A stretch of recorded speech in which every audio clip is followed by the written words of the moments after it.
Welcome to today's StannieDevo. The portion taken for today's daily reading is from Luke chapter 18 verses from 31 to 34. And all things that are written by the prophets concerning the Son of Man will be accomplished. But they understood no things. The theme for today is the bewildering call of God.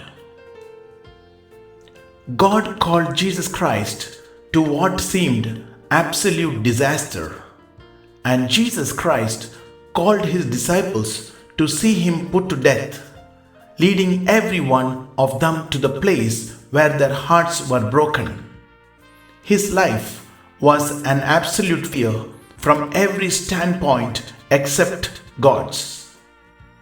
But what seemed to be a failure from man's standpoint was a triumph from God's standpoint, because God's purpose is never the same as man's purpose. This bewildering call of God comes into our lives as well. The call of God can never be understood absolutely or explained externally. It is a call that can be only perceived internally by our true inner nature. The call of God is like the call of the sea. No one hears it except the person who has the nature of the sea in him. What God calls us to cannot be definitely stated, because his call is simply to be his friend, to accomplish his purposes. Our trust is in truly believing that God knows what he desires. The things that happen do not happen by chance. They happen entirely by the decree of God.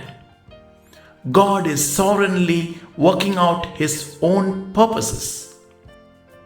If we are in fellowship and oneness with God and recognize that he is taking us into his purposes, then we no longer will strive to find out what his purposes are.